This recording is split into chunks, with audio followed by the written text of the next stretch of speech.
కన్యా రాశి వారికి 5, 6, 7, 8, 9, 10 2025 5వ నెల నుంచి 10వ నెల వరకు ఎలా ఉంటుంది అన్నది చూసుకుంటే ప్రధానంగా ఉద్యోగం రావటం, వ్యాపారం కొత్త వ్యాపారాలు ప్రారంభించడం, గతంలో ఉన్న ఆర్థిక ఇబ్బందులు తొలగిపోవటం, విదేశాలకు వెళ్ళడానికి వీసా రావడం, అక్కడ వీసా ప్రాబ్లం అంటే విదేశాల్లో ఉన్న వాళ్లకు వీసా ప్రాబ్లం తొలగిపోయి మంచి ఉద్యోగం రావటం. కన్యా రాశి వారికి పెద్ద ఇబ్బందులు లేవు. గురువు దశమంలోకి, భాగ్యంలో ఉన్న గురువు దశమంలోకి వస్తున్నాడు.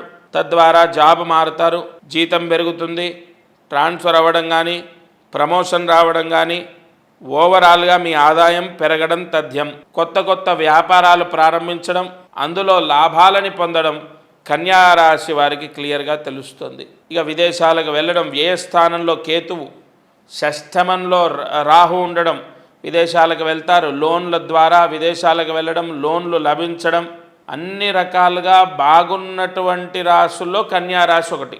ఈ 5వ నెల నుంచి కన్యా రాశి వారికి కూడా బ్రహ్మాండంగా ఉంది. 5వ నెల నుంచి గురుబలం విపరీతంగా వస్తున్నటువంటి రాశుల్లో కన్యా రాశి ఒకటి. మీరు వీలైతే ప్రతి గురువారము దత్తాత్రేయ స్వామి అష్టోత్తరాన్ని చదువుకుంటే చాలా మంచిది.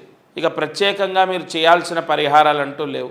ఈ 3 గ్రహాలు గురువు, రాహు, కేతు మారడం ద్వారా చాలా యోగాలు పట్టినటువంటి రాశుల్లో కన్యా రాశి ఒకటి. ఈ సప్తమంలో శని ఉండడం, కన్యా రాశిని చూడటం ద్వారా ఒకటేంటంటే అవ్వాల్సిన పనులు ఆలస్యం అవుతాయి తప్ప ఇబ్బంది ఏముండదు. ఓవరాల్గా ఆ పని మళ్ళీ సక్సెసే అవుతుంది.